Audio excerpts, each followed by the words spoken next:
সেইটো হৈছে অফিচৰ পইচা, সেইটো সম্পৰ্কে মই ক'ব নোৱাৰিম। সেইটো আমাৰ অফিচৰ ছেক্ৰেটাৰীয়ে কৰে সেইখিনি কাম, যিহেতু তেওঁহে জানিব সেইবোৰ কথা। গতিকে তেওঁক সুধিলে আপোনালোকে এই সম্পৰ্কে উত্তৰটো বেছি ভালদৰে পাব। আৰু এটা আপুনি ছেক্ৰেটাৰীজনক আপুনি সোধেনে যে আমাৰ ইয়াত যিমানখিনি দোকান আছে বা যিমান এই পইচাখিনি আপোনাৰ ওচৰলৈ কিমান আহে, এতিয়ালৈকে বৰ্তমানলৈকে সেইখিনি কথা আমাৰ আলোচনা হোৱা নাই। যিহেতু অডিট হয়, আমাৰ বছৰেকীয়া অডিট হয়, সেই যোৱাটো মোৰ কাৰ্যকালৰ পৰা কোনো অডিট হোৱা নাইকিয়া। গতিকে এই সম্পৰ্কে প্ৰথম কথা হ'ল এক্সিকিউটিভ। এইটো এটা প্ৰশ্ন, বহুত আপুনি ভাল প্ৰশ্ন কৰিছে। এই সম্পৰ্কটো ওলাওতে এক্সিকিউটিভ আমাৰ বৰ্তমানলৈকে এইখন 4খন এক্সিকিউটিভ হ'ল। কিন্তু মই মানে বৰ দুখেৰে জনাইছো যে পুৰণিগুদাম পঞ্চায়তত এতিয়ালৈকে এখনো এক্সিকিউটিভ সফলভাৱে মই সমাপ্ত কৰিব পৰা নাই। কিহৰ বাবে পৰা নাই এই কথাটো ক'বলৈ গ'লে, যেতিয়াই মই সভাপতিৰ আসন গ্ৰহণ কৰোঁ, তাৰ পাছতেই যিখিনি মানে ৰাইজৰ হকে উন্নয়নৰ হকে মানে পাতিবলগীয়া কথা থাকে, সেই কথাখিনি আমি পাতিবলৈ নাপাওঁতে আমাৰ পঞ্চায়তৰ এগৰাকী ৱাৰ্ড সদস্য, নামটো নিতুল গায়ন দেৱে, অলাগতিয়াল কিছুমান কথা উলিয়াই প্ৰত্যেকখন এক্সিকিউটিভ মিটিঙত এবাৰ আমাৰ ৱাৰ্ড সদস্য গীতা বাইদেউক অপমান কৰিছে। তাৰ পিছৰ পৰা আমাৰ ৱাৰ্ড সদস্য পিছৰখন এক্সিকিউটিভ ৱাৰ্ড সদস্য নৱগায়ন দেৱক অপমান কৰিছে। আৰু কালি আছিল আমাৰ 4 নম্বৰ এক্সিকিউটিভখন। সেই এক্সিকিউটিভখনত আমাৰ সচিব প্ৰধানক অপমান কৰিছে, আৰু তাৰ পাছত সভানেত্ৰী মোক তেওঁ অপমান কৰিছে।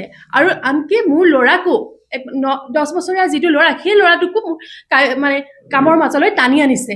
গতিকে আমি কোনো এখন সভা মানে সফলভাৱে আমি শেষ কৰিব পৰা নাই। মানে ৰাইজৰ উন্নয়নৰ কথা আমি পাতিবলৈ নাপাওঁৱেই। আমি 10জনৰ মাজত আমি নচলে পঞ্চায়ত। আমি সেইকাৰণে আমি বাকী কেইজন ৱাৰ্ড মেম্বাৰে আমি আমাৰ বিধায়ক জিতু গোস্বামী ডাঙৰীয়া দেৱক আমাৰ কথাবোৰ জনাইছো যে আমি আমাৰ পঞ্চায়তটো আমাৰ ৰাইজৰ উন্নয়নৰ কামে আমি কোনো কাম কৰিব নোৱাৰো, মানে কোনো আমি কাম আলোচনাই কৰিবলৈ নাপাওঁ। ৰাইজৰ উন্নয়নৰ আমি কি কৰিম? আমাৰ সেই নিতুল গায়ন দেৱে অলাগতিয়াল কিছুমান কথা কৈ পেলাই, আমি যিহেতু আমাৰ বহমপুৰ সমষ্টিত আপোনালোক সকলোৱে জানে, ৰাইজে জানে, বহুতখিনি উন্নয়ন হৈছে। ৰাস্তা ঘাট, ঘৰ দুৱাৰ, অৰুণোদয়, এই সকলোখিনি ক্ষেত্ৰতে বহুত দূৰ আগুৱাই গৈছে। আৰু এইখিনি কিয় হৈছে? একমাত্ৰ বিধায়ক মহোদয়ৰ কৃপা। সেইকাৰণে আমি বিধায়ক মহোদয়ৰ মানে অধীনত মানে তেওঁৰ আলোচনা মৰ্মে আমি কামখিনি কৰিবলৈ বিচাৰো, যাতে আৰু আগবাঢ়ি যাওক পঞ্চায়তটো, ৰাইজৰ উন্নয়ন হওক। কিন্তু তেওঁৰ নিৰ্দেশত যেতিয়া আমি কাম কৰিবলৈ লওঁ, তেওঁ নিতুল গায়ন দেৱে আমাক বেয়া পায়। গতিকে তেওঁকো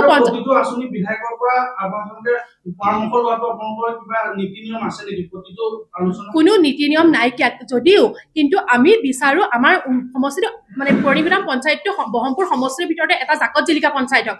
তাৰ বাবে আমাৰ বিধায়ক মহোদয়ৰ পৰামৰ্শ আমাক অতি বাঞ্ছনীয়। গতিকে সেইকাৰণে আমি বিধায়ক মহোদয়ৰ পৰামৰ্শ বিচাৰো, যাতে আমি আৰু আগুৱাই যাওঁ।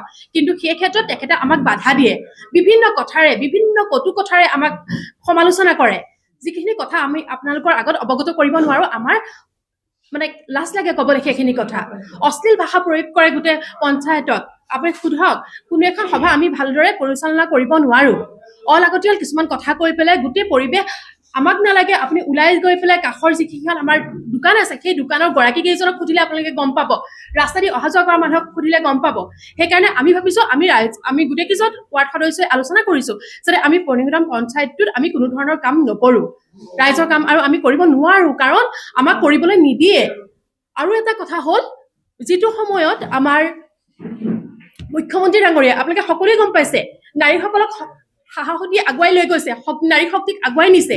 সেইটো সময়ত আমাৰ পুৰণিগুদাম পঞ্চায়তৰ যিহেতু এগৰাকী মহিলা সভানেত্ৰী, সেই মহিলা সভানেত্ৰীৰ সুবিধা লৈছে, মহিলাক মানসিকভাৱে দমন কৰি ৰাখিবলৈ বিচাৰিছে। তেওঁ মহিলাকো অশ্লীল কথা কয়। তেখেতে কব কালি সভাখনত আমাৰ কাউন্সিলৰ আছে, তেখেতে কব আমাক কি ব্যৱহাৰ কৰিছে গোটেই সভাখন। আপোনাৰ পঞ্চায়তত টোটেল কিমান জনসাধাৰণ আছে?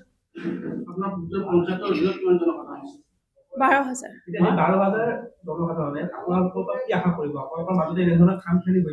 আমি নিবিচাৰো। প্ৰথম কথা হ'ল আমি নিবিচাৰো, আমি সকলোৱে সহযোগিতাৰে আগবাঢ়িবলৈ বিচাৰো। সেইকাৰণে আমি সভা সমিতি পাতো, কিন্তু তেওঁ সফল হবলৈ নিদিয়ে।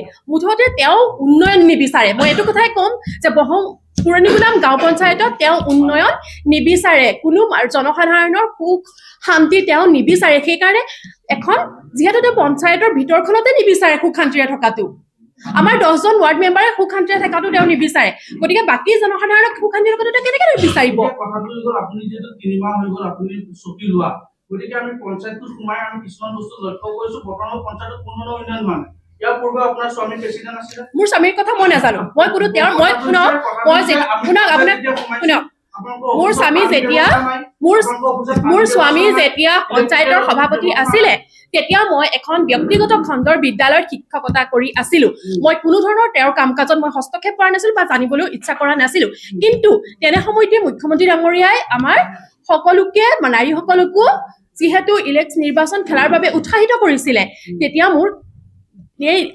নিৰ্বাচনৰ প্ৰতি অকণ আগ্ৰহ জন্মিছিলে আৰু সেইকাৰণে মই ওলাই আহিছিলো একমাত্ৰ কেৱল মুখ্যমন্ত্ৰী ডাঙৰীয়াৰ সামাজিক কাম কাজৰ প্ৰতি অনুপ্ৰাণিত হৈ ওলাই আহিছিলো কিন্তু তেনে সময়তে মোক আমাৰ পঞ্চায়তৰ কৰ্মীসকলক দমন কৰি ৰাখিবলৈ চেষ্টা কৰা হৈছে মই গতিকে আপোনালোক আছে আপোনালোকৰ জৰিয়তে মই এইটো সুবিধা লৈছো যে মুখ্যমন্ত্ৰী ডাঙৰীয়াক মই কাতৰভাৱে অনুৰোধ কৰিছো যে নাৰী শক্তিক তেওঁ সাহসেৰে জীয়াই থাকিবলৈ দিয়ক সাহসেৰে আমাৰ কামবোৰ কৰিবলৈ দিয়ক আমাক সুবিধা দিয়ক যে আমি ভালদৰে আগবাঢ়ি যাব পাৰো পুৰণি গুদাম পঞ্চায়তটোক ভালদৰে আগুৱাই নিব পাৰো